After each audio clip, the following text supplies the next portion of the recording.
예수 그리스도의 십자가 부활을 통해 물과 성령으로 거듭난 사람을 성경에서는 다음과 같이 말을 하고 있습니다. 첫 번째는 아브라함이 100세에 이삭을 낳은 것 같이 믿음의 사람 또는 약속의 자녀라 그렇게 말을 합니다. 갈라디아서 4장 28절을 보겠습니다. 물과 성령으로 거듭난 사람을 성경에서는 이렇게 말을 하고 있습니다. 형제들아 너희는 이삭과 같이 약속의 자녀라. 그러니까 예수 그리스도의 십자가와 부활을 통과하고 물과 성령으로 거듭난 사람을 성경에서는 무엇이라고 말을 하고 있다고요? 약속의 자녀라. 누구와 같이? 이삭과 같이 약속의 자녀라. 그렇게 말을 하고 있습니다. 두 번째로는 모압에서 세운 두 번째 언약, 즉 복음을 마음으로 믿어 의에 이루고 입으로 시인해서 구원받은 사람입니다. 10절을 한번 보겠습니다. 로마서 10장 10절을 보겠습니다.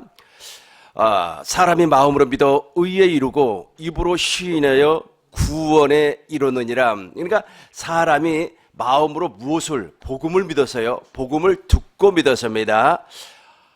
하나님의 언약, 하나님의 약속을 듣고 믿었습니다. 그러니까 의에 이르고, 의에 이른다는 말은 무슨 말이냐면 구원에 이르렀다는 뜻입니다. 하나님의 생명으로 거듭났다라는 말씀입니다. 이렇게 거듭난 사람이 입으로 시인해서 하나님의 일하심을 보는 겁니다. 저 구원이라고 하는 것은 영혼 육의 구원입니다. 육신의 질병에서 해방, 가난에서 해방, 질병에서 해방, 다 구원입니다.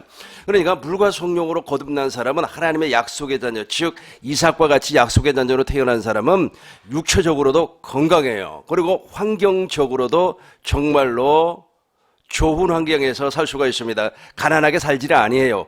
왜 그렇습니까? 우리 주님께서 십자가에서 우리의 저주와 질병과 가난을 동시에 못을 박아버렸기 때문에 그렇습니다. 그래서 우리는 가난하지는 않습니다. 왜 가난하지는 않습니까? 물과 성령으로 거듭났기 때문에 그렇습니다. 환경에 하나님의 복이 임한다라는 말씀입니다. 여전히 환경에 복이 임하지 아니한 사람은 물과 성령으로 거듭난 사람인가 한 번쯤은 의심해 볼 필요가 있습니다. 꽤 오래전에 제가 방송을 보니까 TV에서 아마 이렇게 후원을 해주는 것 같아요. 그렇기 때문에 그 자매가 아마 TV에 출연을 해가서 나와서 자기하고 이 얘기를 하는 것 같은데, 이 친구가 어렸을 때 아버지 어머니가 돌아가셨습니다. 그런데 거기에서 끝나는 것이 아니라 이제 할머니 집에서 사는데 고등학생 때 할머니 집이 불이 나버렸어요. 불이 나고 자기도 막 화상을 입어가지고 엄청나게 고통스러워하고 있더라고요. 내가 그 모습을 보면서 왜 저 사람에게는 저런 불행이 있을까? 왜 저 사람에게는 정말로 저런 엄청난 고통이 있을까라고 생각을 했습니다. 그럼에도 불구하고 그때 당시에는 답을 찾지를 못했어요. 그러나 내가 복음을 확실하게 깨닫고 나서 내가 물과 성령으로 거듭난 이후에 알게 됐습니다. 저게 바로 저주구나. 그러니까 이 저주가 전부 다 끊어져 버린다는 겁니다. 언제 끊어진다고요? 물과 성령으로 거듭난 이후에 끊어져 버린다. 그리고 나서 이제 모든 구원, 사람이 마음으로 믿어 의에 이루고 입으로 시인해서 구원을 본다는 겁니다. 하나님의 구원을 보고 사는 사람, 환경에서 구원, 육체의 질병에서 구원, 영혼이 구원을 받는 겁니다. 믿음의 결국 곧 영혼의 구원함이라. 보시겠습니다. 베드로전서 1장 9절을 보겠습니다. 베드로전서 1장 9절. 믿음의 결국 곧 영혼의 구원을 받음이라. 이렇게 구원을 받는단 말이에요. 영혼죽이 다 구원을 받는다. 세 번째로 새 언약을 믿음으로 성령의 핏부림을 받은 사람이다. 그러니까 물과 성령으로 거듭난 사람은 지금도 여전히 성령으로 말미암아 그리스도의 피가 우리 마음에 뿌려지고 있습니다. 우리가 다 마음의 뿌림을 받아 야고보서 히브리서 10장 22절, 히브리서 10장 22절을 보겠습니다. 우리가 마음의 뿌림을 받아 악한 양심으로부터 벗어나고 물은 맑은 물로 씻음을 받았으니 참마음과 온전한 믿음으로 하나님께 나아가자. 피뿌림이 있단 말이야. 그러니까 우리 마음에 피를 뿌려주기 위하여서 우리를 하나님께서 불러주셨다는 겁니다. 베드로전서 1장 3절을 보겠습니다. 베드로전서 1장 3절 보시겠습니다. 우리 주 예수 그리스도의 아버지 하나님을 찬송하리로다.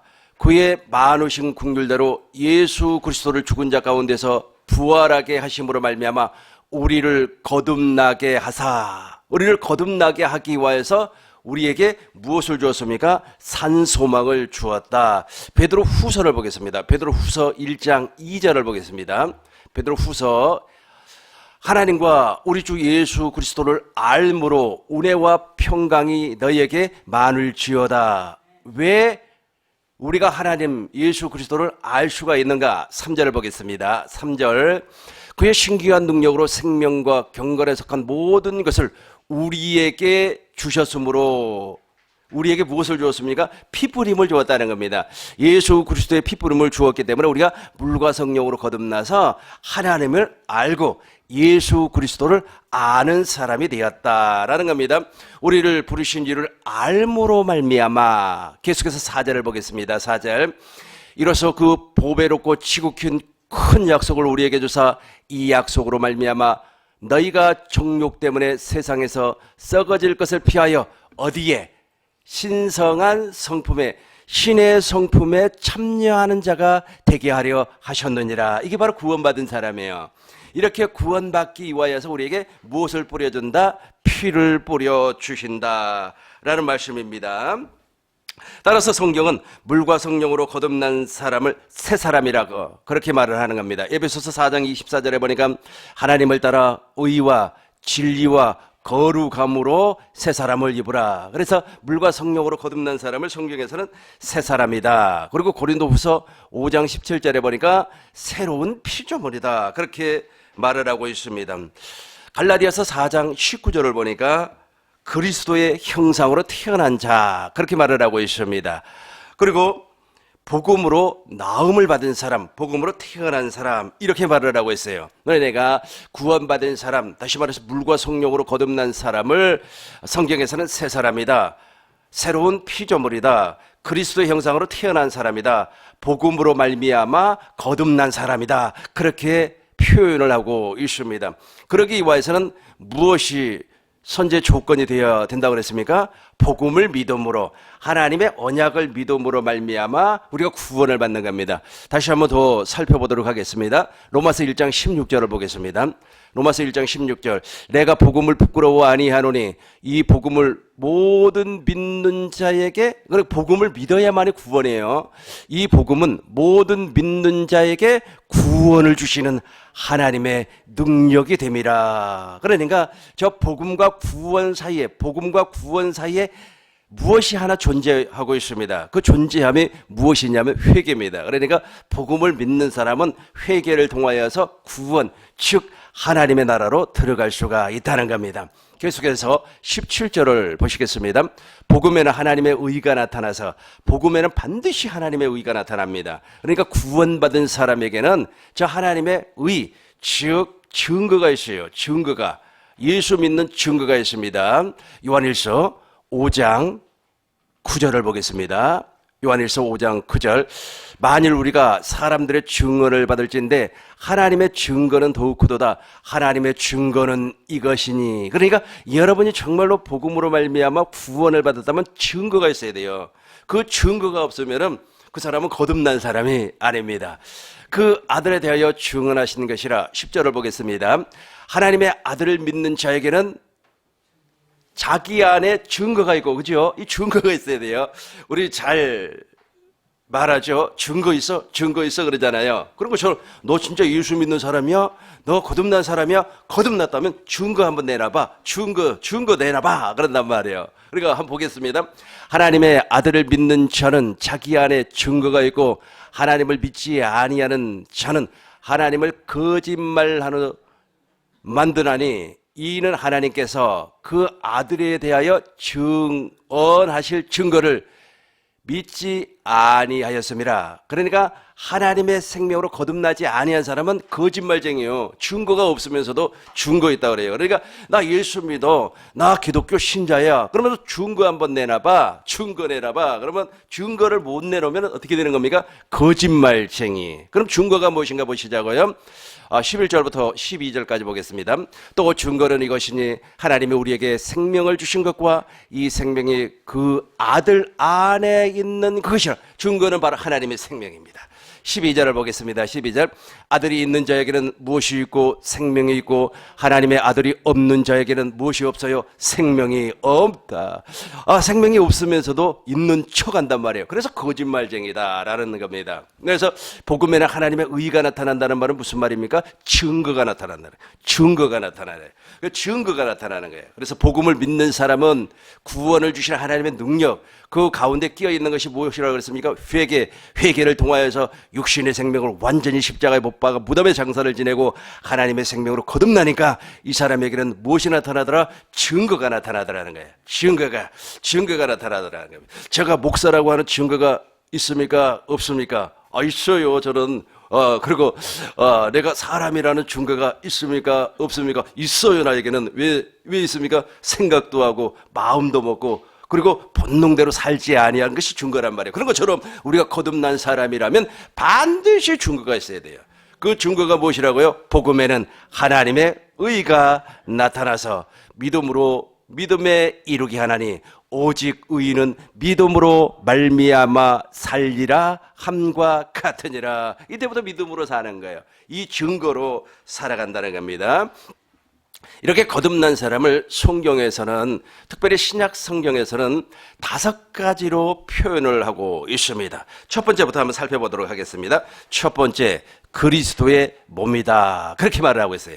그러니까 구원받은 사람, 물과 성령으로 거듭난 사람을 그리스도의 몸이다. 에베소서 1장 23절을 보겠습니다. 교회는 그의 몸이니. 그러니까 이렇게 물과 성령으로 거듭난 사람을 교회라고 하는데 이 교회를 그리스도의 몸이다. 우리가 그리스도의 몸이 되었습니다. 그러면 우리의 머리는 누구입니까? 그렇죠. 예수님. 우리는 그리스도의 몸의 머리는 예수님이라는 겁니다. 한번 보겠습니다. 이제 1페이지를 봐주시기를 바라겠어요. 교회는 그리스도의 몸이다. 교회는 그의 몸이니 만물 안에서 만물을 충만하게 하시는 이에 충만함이라. 교회는 그리스도의 몸입니다. 교회의 머리 또한 그리스도이십니다. 따라서 물과 성령으로 거듭난 사람은 그리스도를 머리로 하고, 그죠? 이렇게 삶을 살지 아니하면 그 사람은 교회가 아니에요. 따라서 물과 성령으로 거듭난 사람은 그리스도를 머리로 하고 그리스도께서 주시는 생각과 마음으로 살아가는 사람입니다. 하나님은 그리스도 몸에게 하나님의 각종 지혜를 알게 하셨습니다. 한번 보시겠어요? 에베소서 3장 10절입니다. 그러니까 우리가 그리스도의 몸이라면 우리에게는 엄청난 지혜가 있어요. 이제 교회로 말미암아 하늘에 있는 통치자들과 권세자들에게 하나님의 각종 지혜를 알게 하려 하시매니. 교회 우리가 그리스도의 몸이란 말이에요. 그리스도의 몸이 된 사람은 정말로 하나님께서 엄청난 은혜를 주시는데 그 은혜가 무엇이냐면 하나님의 지혜. 이게 하나님의 지혜입니다. 하나님의 지혜와 세상 지혜는 달라요. 세상 지혜는 정욕을 위하여서, 자기 만족을 위하여서, 육신의 정욕과 안목의 정욕과 이생의 자랑을 위하여서 그 지혜를 사용을 합니다. 그러나 하나님의 지혜는 살리는 일에 저 지혜를 사용을 하게 되는 겁니다. 그런데 무엇이라고 했습니까? 하늘에 있는 통치자들이라고 그랬어요. 하늘에 있는 통치자는 두 종류가 있습니다. 첫 번째는 천사가 있어요. 두 번째는 사단 마귀 귀신이 있습니다. 그래서 저 지혜를 가진 자는, 하나님의 지혜를 가진 자는 보이지 아니한 세계에서 역사하는 천사, 사단 마귀 귀신을 다스리고 부릴 수가 있습니다. 그러니까 엄청난 권세적에 무엇으로? 하나님이 주시는 지혜로 말미암아. 이 지혜가 있어야 되는 겁니다. 그러니까 이 지혜가 있다 보니까 천사도 예수 그리스도 이름 앞에 무릎을 꿇어버리고, 그리고 또 천사를 부릴 수 있는 능력도 우리에게 있는 겁니다. 사단 마귀는 사단 마귀 귀신은 당연히 아주 밟아버리고, 그리고 사단 마귀 귀신에게 저 지혜로 말미암아 이야기하면 선포하면은 악한 마귀는 한 길로 왔다가 그렇죠. 일곱 길로 도망을 가버리는 겁니다. 저 지혜예요. 그러니까 교회, 즉 그리스도의 몸에게만 저 지혜를 주었어요. 다른 사람에게는 저 지혜를 주지 아니했습니다. 그래서 예배당 안에도 두 종류의 사람이 있습니다. 첫 번째는 양이 있고 염소가 있습니다. 두 번째는 알곡이 있고 쭉정이가 있습니다. 세 번째는 가라지가 있고 알곡이 있어요. 그런데 이 가라지, 쭉정이, 염소와 같은 사람은 저 지혜가 없어요. 저 지혜가 없다 보니까 세상 지혜로 말미암아 교회를 운영을 하려고 하는 겁니다. 그러니까 교회가 되겠어요, 안 되겠어요? 당연히 안 되는 거죠. 그리고 저 지혜는 하늘에 있는 통치자, 권세자들에게만 우리가 부릴 수 있는 지혜가 아니고 땅에 있는 거죠. 땅에 있는 사람까지도 저 지혜로 말미암아 우리가 부릴 수가 있다는 겁니다. 얼마나 큰 복입니까? 엄청난 복이죠. 어마어마한 복입니다. 저 복이. 계속해서 보겠습니다. 이제 1페이지 중간입니다. 그리스도의 몸은 각각의 지체를 이루고 있습니다. 이제 보세요. 로마서 보겠습니다. 12장을 보겠어요. 우리가 로마서 12장 4절부터 보겠습니다. 우리가 한 몸에, 그죠? 저 한 몸이 바로 그리스도를 말하는 겁니다. 그러니까 지금 물과 성령으로 거듭난 사람을 그리스도의 몸이라 그래요. 그리스도의 몸을 교회라 그렇게 표현을 하고 있습니다. 한 몸에 많은 지체를 가졌으나 모든 지체가 같은 기능을 가진 것이 아니니. 계속해서 5절을 보겠습니다. 이와 같이 우리 많은 사람이 그리스도 안에서 한 몸이 되어 서로 지체가 되었느니라. 이것을 성경에서는 교회라고 하는데 그리스도의 몸이라고 하는데 이것을 신약 성경에서는 그러니까 사도행전적인 관점에서는 저것을 무엇이라고 얘기하냐면 에클레시아라 그래요. 에클레시아라는 말이 교회라고 하는 뜻인데 이 교회가 바로 에클레시아, 불러 모았다는 거예요. 불러 모았다. 어떤 사람을 불러 모았습니까? 물과 성령으로 거듭난 사람을 각 처에서 불러 모았어요. 불러 모아가지고 생명 공동체를 만듭니다. 그 생명 공동체가 무엇이라고요? 저 지체를 이루는 겁니다. 지체. 그래서 하나님 아버지, 우리 하나님 아버지는 딱 한 가지밖에 소원이 없어요. 한 가지 소원밖에 없어요. 그것이 무엇이냐면 그리스도의 몸을 만드는 거예요. 그리스도의 몸을 만드는 것, 이것이 바로 하나님의 소원입니다. 하나님의 소원은 몇 가지가 있다고요? 한 가지밖에 없어요. 그 한 가지가 무엇이라고요? 그리스도의 몸을 만든 거예요. 그래서 하나님께서 이 땅에 교회를 세우는 것은 하나님의 경륜입니다. 하나님께서 한 가지의 경륜을 이루기 위하여서 예수님을 이 땅에 보내주셨고 예수님께서는 그것을 하기 위하여서 베드로의 신앙 고백 위에다가 교회를 세우겠다 그렇게 약속을 했습니다. 한번 보겠습니다. 마태복음 16장 16절부터 보겠습니다. 시몬 베드로가 대답했습니다. 주는 그리스도요 살아계신 하나님의 아들입니다. 17절 보겠습니다. 17절 예수께서 대답하여 이르시되 바요나 시몬아 내가 복이 있도다. 저 복은 우리에게도 있는 겁니다. 이제 이는 내게 알게 한 이는 혈육이 아니오 하늘에 계신 내 아버지시라. 18절 보겠습니다. 또 내게 이르노니 너는 베드로라. 내가 이 반석 위에 누구? 그렇죠. 누구의 교회? 예수님의 교회. 내 교회를 세우리니 음부의 권세가 이기지 못하리라. 아멘. 그죠? 그러니까 교회, 하나님은 이 땅에 교회를 세우는 것이 소원이요. 나의 한 가지 소원, 예수님을 닮고 싶어요. 우리의 소원은 그렇지만은 하나님의 소원은 이 땅에 그리스도의 몸, 즉 교회를 세우는 겁니다. 그 교회를 세우기 위하여서 예수님은 이 땅에 오셨고 하나님은 언약을 세웠고 그 언약을 따라서 아브라함을 선택을 하셨고 그리고 다윗을 선택을 해서 또 새 언약을 선포를 하게 해 주었습니다. 그리고 그 언약의 중보자로 예수님이 이 땅에 오셔가지고 실제로 교회를 세웠어요. 그리고 교회를 세웠어요.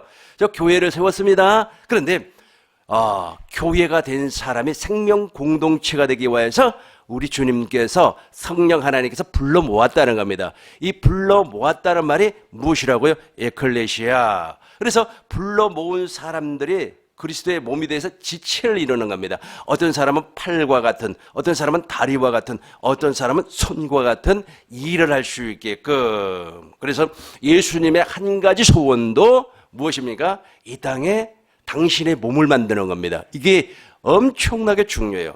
하나님은 여러 가지를 우리에게 요구하지 아니하고 딱 한 가지만을 요구하는데 그것이 무엇이라고 그랬습니까?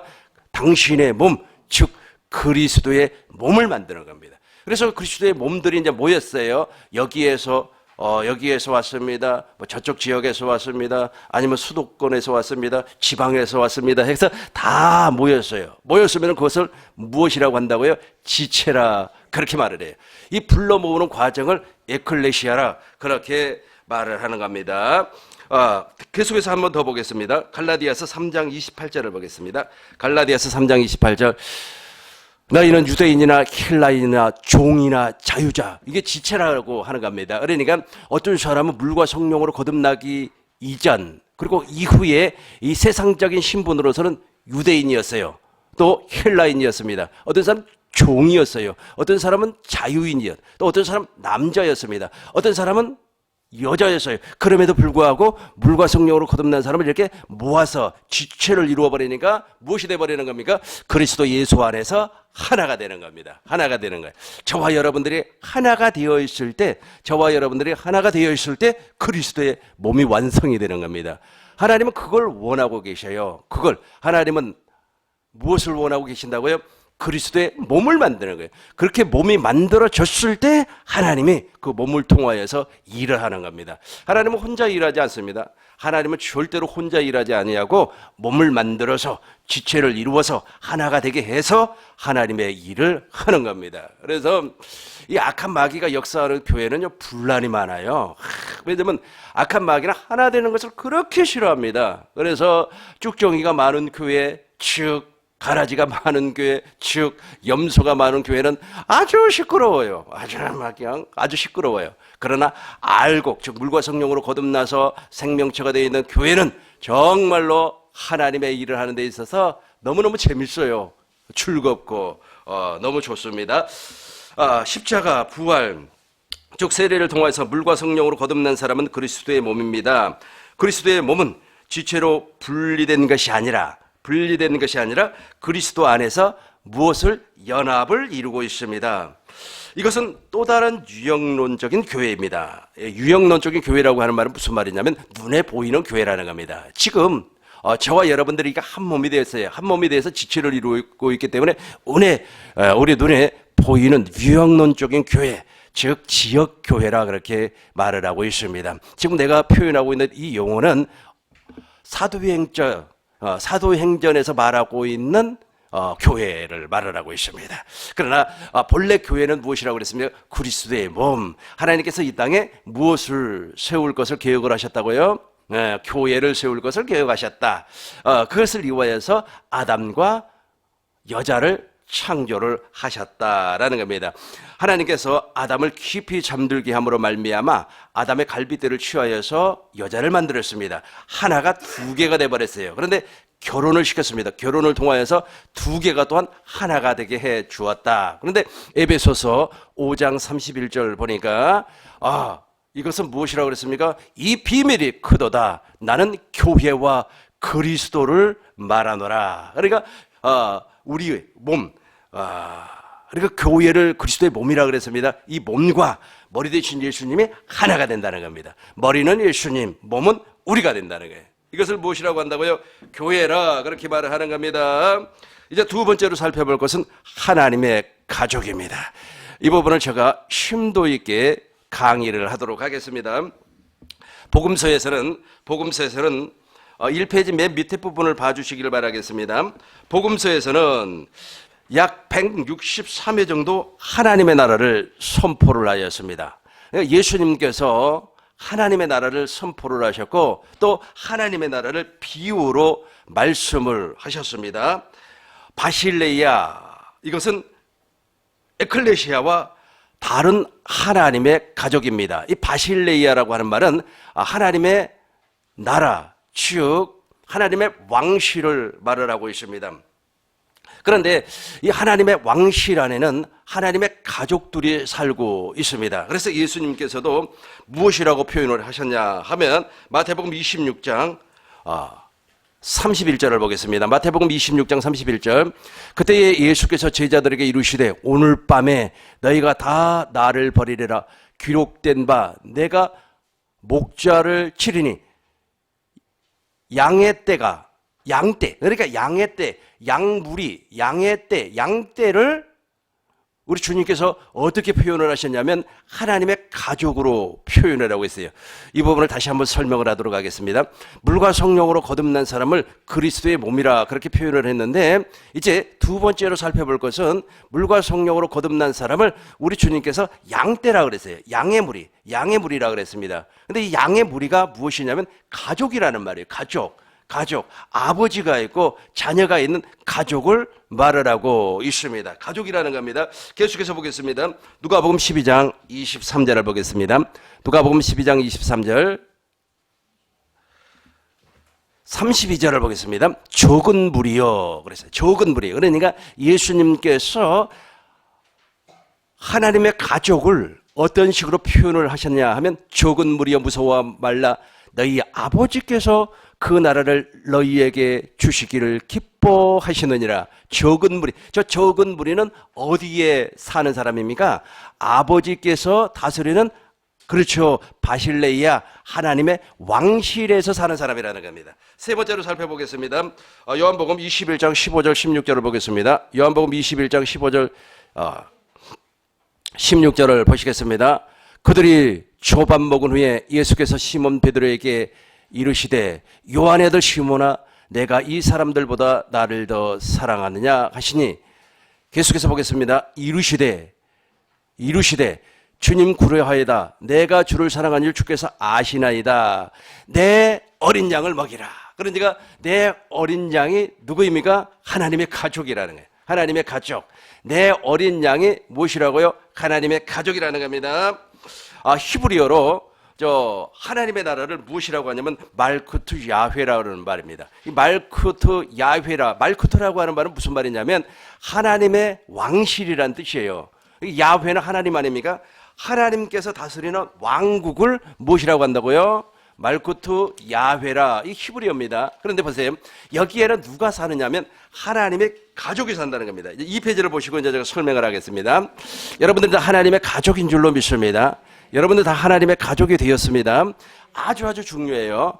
지금 여기에 하나님의 가족 안에 들어오지 못한 사람은 지금도요 막 견디지를 못하는 겁니다. 지금요 막 밖에 나가고 싶고, 그렇죠? 막 여기저기 돌아다니고 싶죠? 그건 누가 하는 줄 아세요? 악한 마귀가 하는 거예요. 왜 그런지 아세요? 가족이 아니기 때문에 그래요. 이 가족이 아니면은요 아주 그 무리에서 어떤 식으로 아치 말이야 도토리처럼 말이야 아주 그냥 혼자 돌아다니는 겁니다.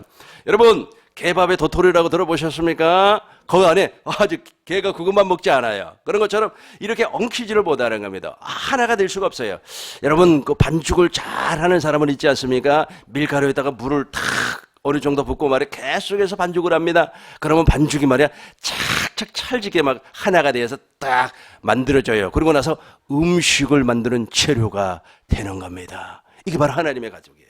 하나님의 가족은 물과 성령으로 거듭나지 아니한 사람 절대로 가족이 될 수가 없어요. 그러다 보니까 겉돌게끔 되어 있어요. 겉돌게끔. 왜냐하면 하나님의 가족은 아버지를 중심으로 해서 철저하게 뭉쳐버리는 겁니다. 똘똘 뭉쳐버려요. 이게 바로 무엇이라고요? 하나님의 가족이다. 하나님의 가족을 예수님께서는 무엇이라고 표현했습니까? 적은 무리라, 그리고 양떼다, 그리고 어린 양이다, 그렇게 표현을 했습니다.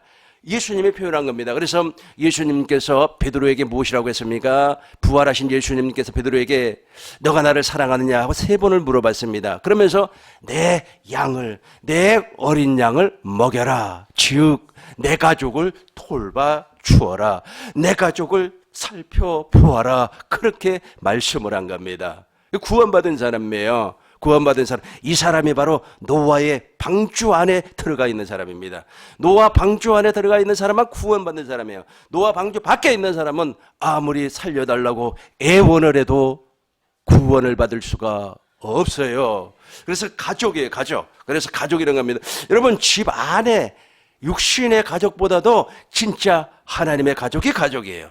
하나님의 가족은 예수님께서 무엇이라고 그랬다고요? 내 어린 양, 적은 무리, 그리고 양의 무리, 양떼라 그랬어요. 내 양떼를 지켜다오, 내 양떼를 먹여다오, 그렇게 예수님께서 부탁을 하셨어요.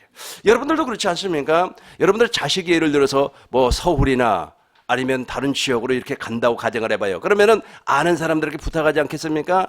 내 딸을 좀 잘 지켜다오, 내 아들을 좀 잘 가르쳐다오, 부탁하지 않겠습니까? 그런 것처럼 우리 하나님께서도 당신의 가족에게만 눈동자, 당신의 가족에게만 마음이 가 있어요. 어떤 사람이 그렇게 말을 해요. 하나님은 사랑입니다. 그래요. 그러면서 그냥 다 사랑해야 된다는 겁니다.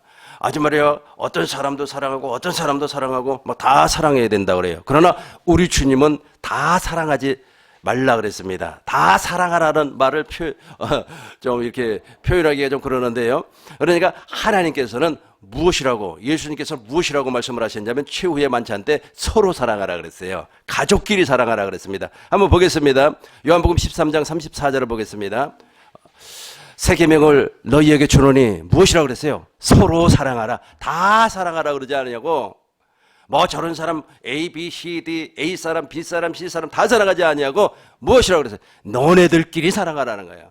서로 사랑하라. 내가 너희를 사랑한 것 같이 너희도 서로 사랑하라. 가족이니까 그런단 말이야. 가족. 그래서 구원받은 사람을 하나님의 가족이라. 하나님의 가족만이 새 계명을 지킬 수가 있어요. 새 계명은 하나님의 가족이 아닌 자는 절대로 지킬 수가 없습니다. 그래서 새 계명을 너희에게 주노니 서로 사랑하라. 내가 예수님께서 너희를 사랑한 것 같이, 예수님이 제자들을 어떻게 사랑했습니까?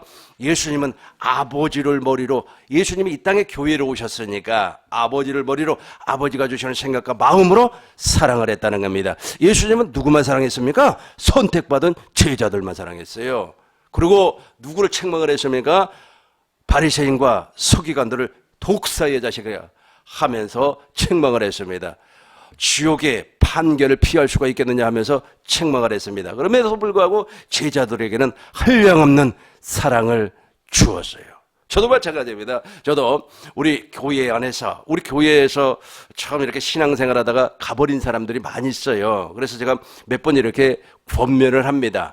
권면을 하는데도 잘 알아듣지 아니하고 자기가 뭐나 되는 것처럼 뽀기는 사람은 그냥 내버립니다. 우리 주님께서 무엇이라고 했습니까? 제자들을 파송을 했습니다. 전도하라고 파송을 했어요. 그런데 어떠한 집에 들어가서 평안을 빌어줬어요. 문 안에 했습니다. 안녕하세요. 이 집에 하나님의 은혜가 임하기를 원합니다. 평안을 빌어줬어요. 그럼에도 불구하고 그 집안 사람들이 복음을 영접하지 아니하고 복음을 증거하는 사람들을 맞아들이지 아니하면 무엇이라고 그랬어요? 신발에 먼지를 떨어서 뭐 하라 그랬어요? 증거를 삼으라 그랬어요. 증거를 삼으라. 그래서 우리 교회도 마찬가지예요. 그래서 몇 번 권면을 해서 받아들이지 아니하면 교적부에서 완전히 지워버립니다. 냉정하죠? 저 성격 냉정합니다. 그러나 우리 가족에게는 한없이 제가 사랑을 줘요. 무한한 사랑을 주는 거예요. 무한한 사랑을 줘요. 그러나 우리 가족이 되지 아니한 사람은 어떻게 한다고요? 교적부에서 그냥 지워버려요. 아니 왜 내가 허수를. 그러니까 우리 한국 교회는 참 허수가 많아요. 실수보다도 허수가 많아요. 그러니까 예를 들어서 500명 모이는 교회라 그러면 그 교회 가서 교적부 정말로 이렇게 보면은 한 500명이라고 하는데 실제로 실수로 가서 세워보면은 300명도 안 돼요. 그죠? 교적부 빨리 종료를 해야 되는데 안 한단 말이야. 언젠가는 우리 교회 다시 돌아오겠지. 천만의 말씀, 만만의 그래 안 돌아옵니다. 안 돌아와요. 안 돌아와요.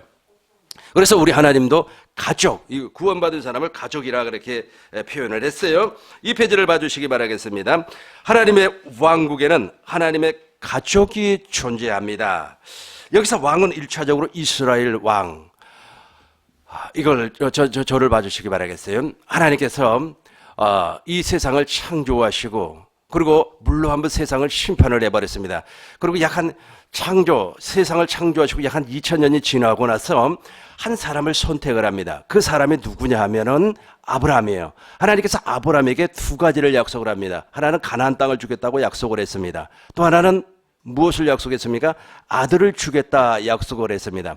그 아들이 바로 100세에 태어난 이삭입니다. 그 이삭의 후손이 누굽니까? 이삭의 아들이 누구예요? 야곱이라는 겁니다. 야곱을 통하여서 하나님께서 다시 한번 또 무엇을 약속을 하느냐 하면 너와 너 후손에게 이 가나안 땅을 주겠다 약속을 해요. 그리고 야곱의 이름을 바꾸어 버립니다. 그 이름이 무엇이죠? 이스라엘이라는 겁니다. 이스라엘. 그래서 여기서 말하는 이스라엘이라고 하는 것은 한 민족을 말을 하는데 그 민족이 바로 하나님의 가족의 모형이에요. 다시 한번 설명하겠습니다. 그 이스라엘이라고 하는 민족은 히브리 민족인데 그 히브리 민족 이스라엘 백성은 하나님의 가족의 모형이에요. 그리고 이스라엘의 왕이 있습니다. 그 왕을 우리는 보편적으로 다윗 왕이라고 하는데 그 다윗 왕이 바로 미래에 나타날 메시아, 즉 하나님 예수님을 의미하고 있어요. 그러니까 이스라엘은 하나님의 백성을 상징을 하고 이스라엘의 왕은 그 나라를 다스리는 미래의 왕, 즉 예수님을 말하고 있다는 겁니다. 이게 바로 모형이에요. 모형입니다. 그런데 이 이스라엘이라고 하는 이 나라를 통하여서 하나님께서 무엇을 선포를 했다? 왕국을 선포를 했다라는 말입니다. 이제 이 페이지를 보겠습니다. 하나님의 왕국에는 하나님의 가족이 존재합니다. 여기서 왕은 1차적으로 이스라엘의 왕 다윗을 말합니다. 2차적으로는 이스라엘의 구속자 메시아를 말하고 있습니다. 따라서 말코토 야훼는 메시아 왕국이다라는 말이에요. 그러니까 아까 제가 무엇이라고 그랬습니까? 말코토라고 하는 것은 왕국. 그런데 야훼는 하나님이니까 하나님의 왕국인데 실상은 이것이 실제적으로 오면은 메시아의 왕국, 다시 말해서 그리스도의 왕국이 된다라는 말입니다. 구약에서는 하나님의 왕국은 이스라엘이고 하나님의 자녀는 이스라엘 백성으로 표현하고 있습니다. 그러나 신약에서는 하나님 나라의 왕국의 백성을 구원받은 사람들, 즉 그리스도의 지체를 말을 하고 있어요. 그리스도의 몸을 지체라고 하는데 이것을 말을 하고 있다. 이들을 불러 모은 것이 바로 에클레시아라고 말을 하고 있습니다. 사도행전을 보겠습니다. 이제 보세요. 어떻게 왕국 백성들은 어떻게 사는가 보시자고요. 사도행전 4장 32절 믿는 무리가 한 마음과 한 뜻이 되어서 모든 물건을 서로 통용하고 자기 재물을 조금이라도 자기 것이라 하는 이가 하나도 없더라. 그러니까 물건을 서로 통용을 하는 겁니다. 이게 바로 초대교회의 모습입니다. 이 초대교회는 자기 것을 자기 것이라고 생각하지 않았어요. 그러니까 오순절 성령 강림 사건으로 말미암아 이제 물과 성령으로 거듭난 자들이 나타났어요. 정확하게는 이제 120명이 이렇게 기록이 되어 있으니까 120명을 통해서 또 물과 성령으로 거듭난 사람들이 여기저기에서 나타났다는 뜻입니다. 예수님께서 이 땅에 오셔서 우리에게 무엇을 약속을 하셨냐 하면 내가 십자가에서 죽으시고 그리고 부활하시고 제3일 만에 부활하시고 그리고 성령을 주시겠다고 약속을 했습니다. 그 성령이 바로 오순절 성령 강림이에요. 그 성령 강림을 통하여서 120명이 막 뒤집어져 버렸어요. 물과 성령으로 거듭났다는 뜻입니다. 이 사람들을 중심으로 해서 만들어진 것이 바로 에클레시아, 즉 그리스도의 몸이라는 거예요. 그리스도의 지체가 되었어요. 그리스도의 지체가 되니까 믿는 무리가, 믿음 안에서 사는 사람, 믿는 무리가 한 마음과 두 마음이 아니에요. 한 마음이에요. 지금도요, 이 구원받지 못한 사람들하고요, 같이 있으면 마음이 하나가 안 돼 있어요. 마음이 안 돼요. 어떤 사람은 콩밭에가 있고, 어떤 사람은 사업장에가 있고, 어떤 사람은 바닷가 낚시질 하는 데가 있고 그래요. 마음이 다 틀려요.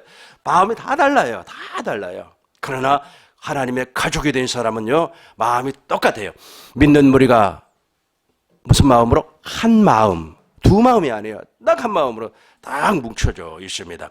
한 마음과 한 뜻이 되어 모든 물건을 서로 통용하고 자기 물건을, 자기 재물을, 자기의 재산을 조금이라도 자기 것이라 하는 이가 하나도 없어요. 하나도 없어요. 그렇게 해서 지체가 이루어지는 겁니다. 이걸 무엇이라고 한다고요? 하나님의 가족이에요. 하나님의 가족. 옆 사람하고 악수하지 마시고 말씀하면서 우리는 하나님의 가족이 되었습니다. 하나님의 가족이에요. 그러니까 제가 간단하게 이제 제 간증을 하고 10분 동안 쉬도록 하겠습니다. 저는 지금 있지 않습니까? 목회를 30년째 하고 있어요. 30년째 하고 있는데 내 마음을 털어놓고 이야기할 사람이 없었어요. 보세요. 지금까지 내 마음을 털어놓고 그 사람에게 정말 호심탄회하게 이야기할 수 있는 사람이 한 사람도 없었어요. 왜 그러는지 아세요? 그 사람이 하나님의 생명으로 거듭나지 아니했기 때문에 예를 들어서 내 마음을 털어놓고 호심탄회하게 대화를 나누었다면 그건 있지 않습니까? 제3자에게 반드시 공유가 돼버려요. 넘어가 버립니다. 그러니까 말을 안 해요. 저는 말하지 않습니다. 그리고 혹시 내가 여러분들을 개인적으로 만나가지고 말이야, 내 고민 털어놓은 거 봤습니까? 저는 절대 말하지 않습니다. 그런데 언젠가부터 제가 정말 하나님의 생명, 물과 성령으로 거듭나서 그리스도의 지체가 되니까 그 사람하고 통해요. 그 사람하고 통해요. 통하니까 전화를 통화해서 대화하게 되고 또 이메일을 통해서 대화하게 되고 그러더라고요. 놀라워요. 이게 바로 가족이구나. 이게 가족이구나. 이게 가족이구나 하는 것을 알게 되었습니다. 네, 육신의 가족에게도 있지 않습니까? 속마음 털어놓지 못합니다. 육신의 가족에게도 예를 들어서 속마음 털어놔가지고 말이야, 아주 그냥 내가 돈을 말이야 1억이 생겼어. 그러면은 있어서 벌 때 있잖아요. 벌 때처럼 달라들어서 돈 빌려달라고 막 그런단 말이야. 그게 육신. 그런데 세상에 하나님의 가족이 되니까 세상에 속에 있는 것을 말할 수가 있더라는 겁니다. 10분 동안 쉬도록 하겠습니다.